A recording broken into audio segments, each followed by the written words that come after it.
Ce mardi 23 mai sur TF1, juste après Koh Lanta, le jeu de Camille Combal Une famille en or accueillera des professeurs et des élèves de la Star Academy. Parmi eux, Armande Altaï, incontournable professeur de chant des premières saisons. Entretien. De retour à la télévision le temps d'une soirée. Ce mardi 23 mai 2023 en deuxième partie de soirée, juste après Koh Lanta, Camille Combal animera un numéro spécial de son jeu Une famille en or, qui réunira des professeurs et des élèves de la Star Academy. Pour l'occasion, la promotion 2001, composée également d'élèves de la saison 4, fera face à la promotion 2022. Tous les participants joueront en faveur de l'association Grégory Le Marchal. Et dans la promotion 2001, les téléspectateurs pourront retrouver Armande Altaï, professeur de chant historique du château, qui a officié durant les saisons 1 à 3. Celle qui vient tout juste de souffler ses 79 bougies, elle est née le 20 mai 1944, a accepté de donner de ses nouvelles à Télé Loisirs. Armande Altaï, Star Academy, on se retrouve de temps en temps et ça nous fait tellement plaisir. Tout d'abord, comment allez-vous ? Dans l'émission diffusée ce mardi 23 mai, on voit que vous avez du mal à marcher. Vous avez également dû rester assise. Il faut savoir que je suis rousse à l'origine, je ne vais jamais au soleil, donc j'ai une super peau. Par contre, les os, si est une autre histoire, sourire. J'avais un lingabo ce jour-là. Quelle était l'ambiance lors de l'enregistrement ? J'étais contente de retrouver Alexia Laroche-Joubert, qui était déjà venue voir l'avant-première de mon film Un portrait d'Armande Altaï avec Nolwenn Leroy. On se retrouve de temps en temps et ça nous fait tellement plaisir.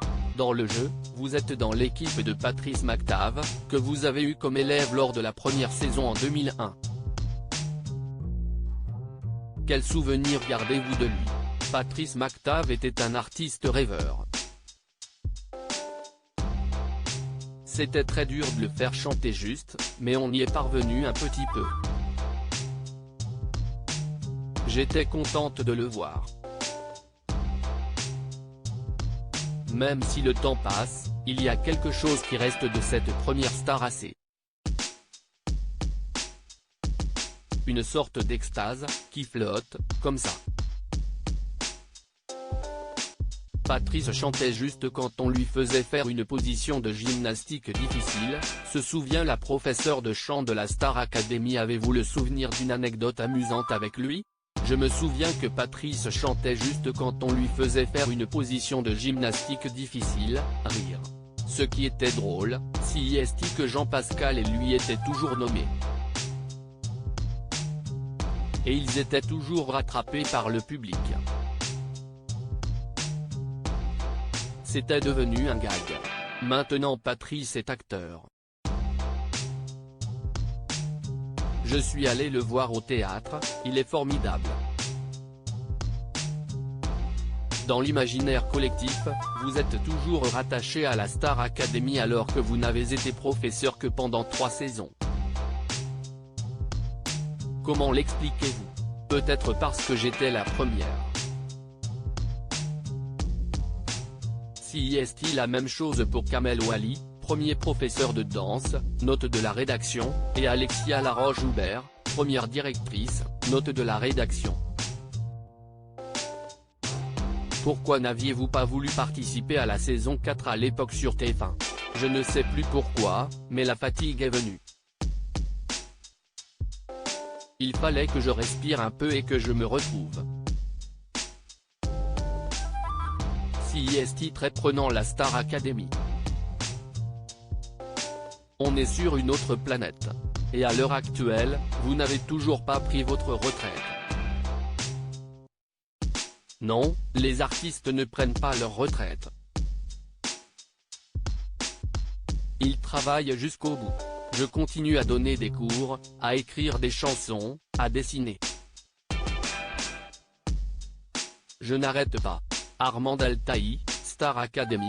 Adeline Tounayouti est venue me voir pour me demander des conseils. Avez-vous pu suivre la Star Academy 2022?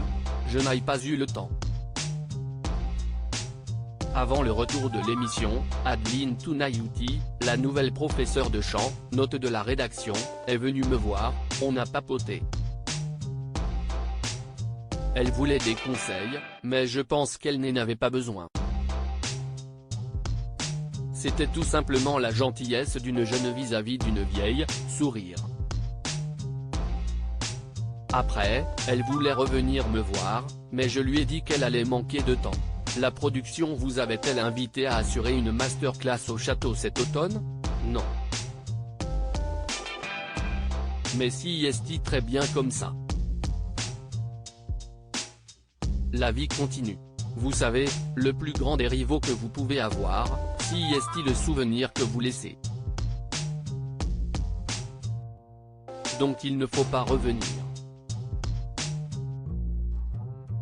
Il vaut mieux briller par son absence, sourire.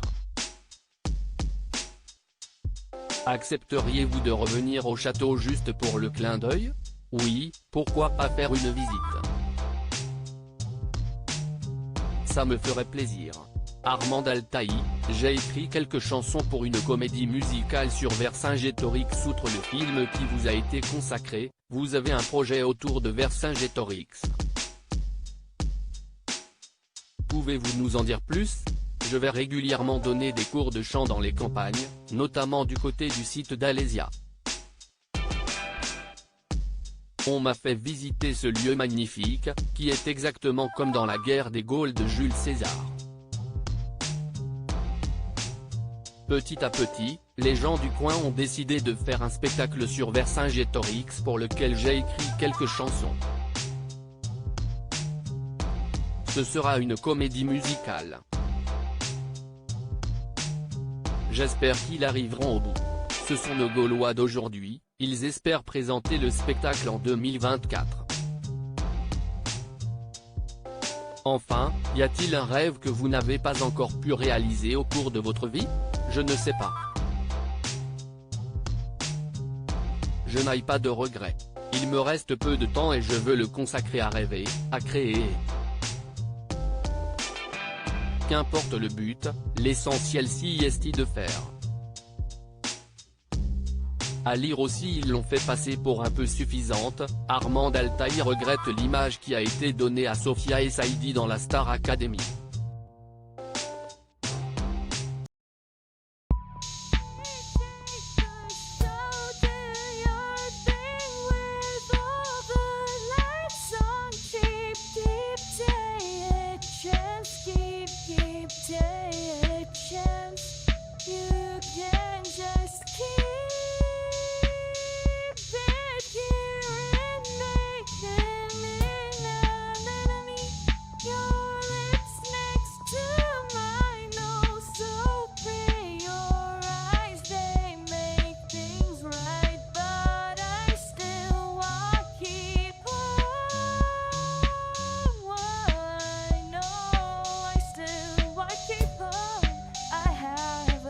Keep it up, I have